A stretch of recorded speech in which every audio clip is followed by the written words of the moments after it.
আমার দ্বারা রসুলের আর কোনো কিছু, কোনো সুন্নত ছাড়া আর কি হতো না বলেন, আমার দ্বারা সম্ভব হইতো না।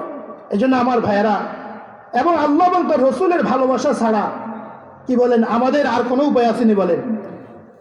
আর যতই আমি ভালোবাসার দাবি করি, দুনিয়াতে দুনিয়ার মানুষকে ধোঁকা দেওয়া যায়, কিন্তু আমার বন্ধুরা বলেন আল্লাহকে ধোঁকা দেওয়া যাবে? রসুলকে ধোঁকা দেওয়া যাবে? ফেরেশতাকে ধোঁকা দেওয়া যাবে? আমি যদি এখানে মুখে বলতে বলতে ফেরা যায় আমি রসুলকে ভালোবাসি, আমি আল্লাহকে ভালোবাসি, কিন্তু কাজে কর্মে নাই, তাহলে আমার বন্ধুরা ফেরেশতা কি বুঝবে না আসলে অন্তরে ভালোবাসা ছিল কি ছিল না? কবরে ফেরেশতারা বুঝবো কি বুঝবো না? যাই হোক আমার ভাইয়েরা, আমার 1 নম্বর কথা ছিল আল্লাহ তাআলা ইহসান করে, দয়া করে, মায়া করে আমাকে আপনাকে ঈমানের মতো মহা দৌলত দান করেছেন। এজন্য আমার বন্ধুরা ঈমানের শুকর আদায় করি, ঈমানের নিয়ামতের কদর করি। যদি একটা হিন্দুর ঘরে আজকে আমাদেরকে আল্লাহ পাঠায়া দিতেন, যদি একটা বেঈমানের ঘরে আল্লাহ আমাদেরকে পাঠায়া দিতেন, তো দোস্ত কি উপায় ছিল বলেন? কিভাবে আমি আর আপনি নিজের যোগ্যতা বলে ঈমান কবুল কেমনে করতাম বলেন?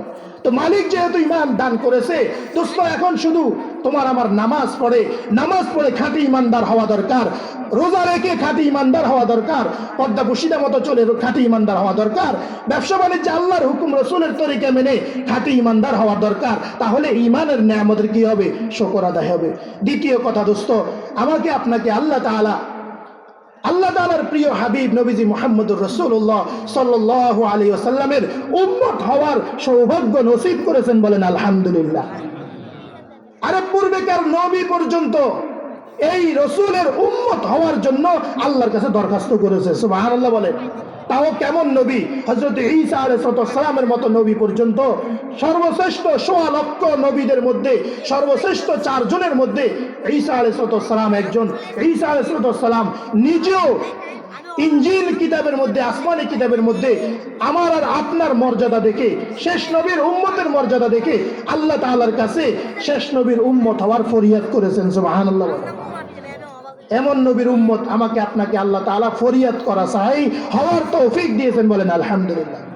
আল্লাহ তাআলা হযরত ঈসা আলাইহিস সালামের সেই ফরিয়াদ কবুল করে আল্লাহর নবী ঈসাকে আল্লাহ তাআলা মৃত্যু দেন নাই, জীবিত রেখেই আসমানে উঠায় আনেছে। আবার শেষ জমানায় একদিকে তিনি তো নবী তো আছেনই, শেষ নবীর উম্মত হিসেবে আবার দুনিয়াতে পাঠাবে, সুবহানাল্লাহ বলেন। এমন নবীর উম্মত হয়েছে আমার বন্ধুরা, এমন নবীর উম্মত আল্লাহ তাআলা আমাদেরকে বানাইছেন। প্রিয় নবীজি, আমাদের নবীজি সাল্লাল্লাহু আলাইহি ওয়াসাল্লামের শান আর মান মর্যাদা দেখেন, কোরআনের মধ্যে আল্লাহ তাআলা তো বলেছেন, অনেক নবীদের ঘটনা বলেছেন। সমস্ত নবীরা আল্লাহ তাআলাকে সন্তুষ্ট করার জন্য ব্যস্ত, কিন্তু আমার বন্ধুরা আমাকে আপনাকে এমন নবীর আল্লাহ তাআলা উম্মত বানাইছেন যে নবীকে সন্তুষ্ট করার জন্য স্বয়ং আল্লাহ ব্যস্ত, সুবহানাল্লাহ বলেন। কোরআনের মধ্যে আল্লাহ তাআলা দেখেন, আমি 2টা ঘটনা বলবো, একটা আমাদের নবীজির ঘটনা আর একটা হযরত মূসা আলাইহিস সালামের ঘটনা। আপনারা কি কথা শুনবেন কথা, নাকি অধৈর্য হয়ে গেছে?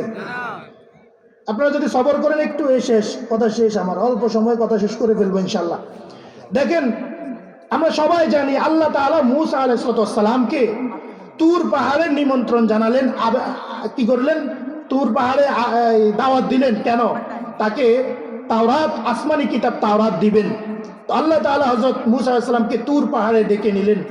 তো মূসা আলাইহিস সালাম আল্লাহর পক্ষ থেকে দাওয়াত পেয়ে তিনি এত দ্রুত চলতে শুরু করলেন, তার পিছনে তার কওম তার অনেক পিছনে রয়ে গেছে, আর তিনি অনেক দ্রুত চলে অল্প সময় আল্লাহ তাআলার কাছে পৌঁছে গেছেন, সুবহানাল্লাহ বলেন।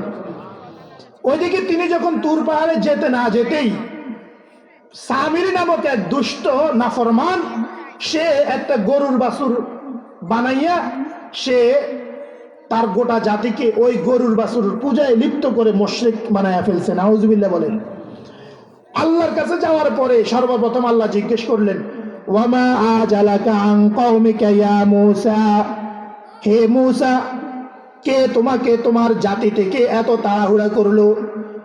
তুমি কেন এত তাড়াতাড়ি এসে গেছো? তোমার জাতিকে পিছনে রেখে কেন এত তাড়াতাড়ি এসে গেছো?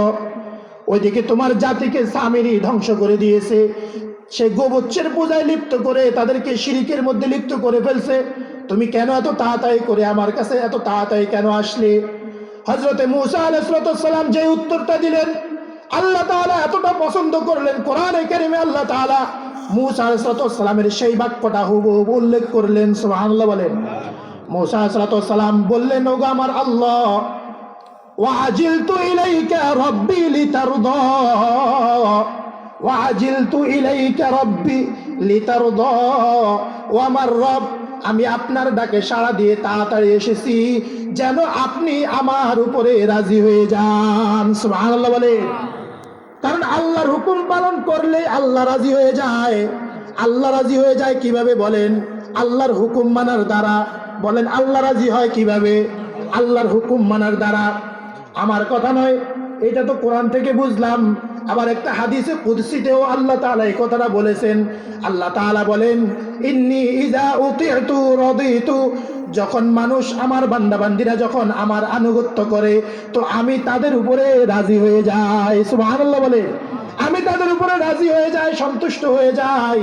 তো হযরতে মূসা আলাইহিস সালাম বললেন, ওগো আল্লাহ, এই জন্যই আমি তাড়াহুড়া করে আপনার ডাকে সাড়া দেওয়ার জন্য, আপনার আনুগত্য করার জন্য, আপনার হুকুম পালন করার জন্য আমি তাড়াহুড়া করে আপনার কাছে চলে আসছি যেন আপনি আমার উপরে খুশি হয়ে যান। সুবহানাল্লাহ বলে। যেন আপনি আমার উপরে খুশি হয়ে যান। ইব্রাহিম খলিলুল্লাহ আগুনে পড়েছেন কেন? আল্লাহকে সন্তুষ্ট করার জন্য। সুবহানাল্লাহ বলেন। ইব্রাহিম খলিলুল্লাহ আগুনে পড়েছেন আল্লাহকে খুশি করার জন্য। হযরত আইয়ুব আলাইহিস সালাম কঠিন বিপদে পড়েছেন আল্লাহকে খুশি করার জন্য। এক একজন নবী কঠিন থেকে কঠিন বিপদের মধ্যে পড়েছেন কেন? আল্লাহকে রাজি করার জন্য। কিন্তু দোস্ত আমার আর আপনার হাবিব প্রিয় নবীজি মুহাম্মদুর রাসূলুল্লাহ সাল্লাল্লাহু আলাইহি ওয়াসাল্লামের ব্যাপারে আল্লাহ তাআলা কোরআনে কারীমের মধ্যে বলেন, যে আয়াতে কারিমা খুতবার মধ্যে আমি আপনাদের সামনে তেলাওয়াত করেছি, আল্লাহ তাআলা বলেন, ওয়ালা সাউফা ইউতিকা রাব্বুকা ফাতারদা, ওগো আমার হাবিব, শীঘ্রই আমি আপনাকে এই পরিমাণ দান করব আপনি আমার উপরে খুশি হয়ে যাবেন। সুবহানাল্লাহ বলে। বুঝছেন না আপনারা কথা?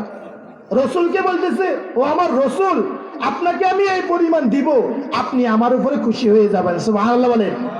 কে কার খুশি চায়? আল্লাহ তার হাবিবের খুশি চায়। সুবহানাল্লাহ বলেন। সমস্ত নবীরা, সমস্ত উম্মত, সমস্ত বান্দাবান্দিরা আল্লাহর আনুগত্য করে আল্লাহর রাজামন্দি চায়, আল্লাহর সন্তুষ্টি কামনায় ব্যস্ত। কিন্তু আমার ভাইয়েরা, আল্লাহ তাআলা তার হাবিবের সন্তুষ্টি কামনায় ব্যস্ত। সুবহানাল্লাহ বলে। ওয়ালাসাউফা ইউতিকা রাব্বুকা ফাতারদা, ওগো আমার হাবিব, শীঘ্রই আমি আপনাকে এই পরিমাণ দিব, এই পরিমাণ দিব, আপনি আমার উপরে রাজি হয়ে যাবেন। সুবহানাল্লাহ বলে। আর দোস্ত, এখানেই শেষ নয়। এই আয়াতে কারিমা নাজিল হওয়ার পরে তোমার আমার হাবিব প্রিয় নবীজি মুহাম্মদুর রাসূলুল্লাহ সাল্লাল্লাহু আলাইহি সাল্লাম বলে উঠলেন, ওগো আমার আল্লাহ, যতক্ষণ পর্যন্ত আমার একটা উম্মত জাহান্নামে থাকবে ততক্ষণ পর্যন্ত আমি তোমার উপরে খুশি হব না। সুবহানাল্লাহ বলবেন না? আমার একটা উম্মত জাহান্নামে থাকবে, আমি খুশি হইতে পারবো না। রাসূল করিম সাল্লাল্লাহু আলাইহি ওয়াসাল্লাম এই আয়াত নাযিল হওয়ার পরে আল্লাহ তাআলা কে কথা বললেন? এবার কিয়ামতের ময়দানে এই আয়াতের আলোকে আল্লাহ তাআলা রাসূলের সাথে কেমন মুআমালা করবেন, রাসূলকে কেমন সন্তুষ্ট করবেন, লম্বা ঘটনা আমি সংক্ষেপে বলি।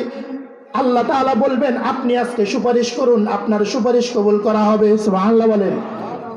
সাল তুতা ইশফা তুশাফা, তুমি চাও, তুমি চাও, তুমি যা চাইবে আজকে তোমাকে তাই দিয়ে দেওয়া হবে। সুবহানাল্লাহ বলেন। তুমি সুপারিশ করো, তুমি যা সুপারিশ করবে তোমার সুপারিশ কবুল করা হবে। সুবহানাল্লাহ বলেন। রাসূল সুপারিশ করতে থাকবেন। প্রথমে হাসরের ময়দানে বিচারের জন্য নবীজি সুপারিশ করবেন, নবীজির সুপারিশে বিচার শুরু হবে। এরপরে আমার ভাইয়েরা, আল্লাহ তাআলা সুপারিশ করবেন, বিনা হিসেবে একদল উম্মতকে আল্লাহ তাআলা নবীজি সুপারিশ করে জান্নাতে পাঠিয়ে দিবেন। সুবহানাল্লাহ বলেন। এরপরে আল্লাহ রাসূল সাল্লাল্লাহু আলাইহি ওয়াসাল্লাম জাহান্নামে পড়ে যাবে উম্মত, নবীজি সেখান থেকেও সুপারিশ করে করে জাহান্নাম থেকে উঠাইয়া জান্নাতে যাওয়ার ব্যবস্থা করে দিবে। সুবহানাল্লাহ বলেন। এক পর্যায়ে রব্বুল আলামিন নবীজি নিতে থাকবে, জাহান্নাম থেকে তুলে তুলে জান্নাতে নিতে থাকবে। এক পর্যায়ে রব্বুল আলামিন বলবেন, রাদিতা ইয়া মুহাম্মদ, রাদিতা ইয়া মুহাম্মদ, হে মুহাম্মদ বলেন সকলে সাল্লাল্লাহু আলাইহি ওয়াসাল্লাম। আল্লাহ তাআলা বলবেন, হে মুহাম্মদ, তুমি আমার উপরে সন্তুষ্ট হইছো কিনা? সুবহানাল্লাহ বলেন।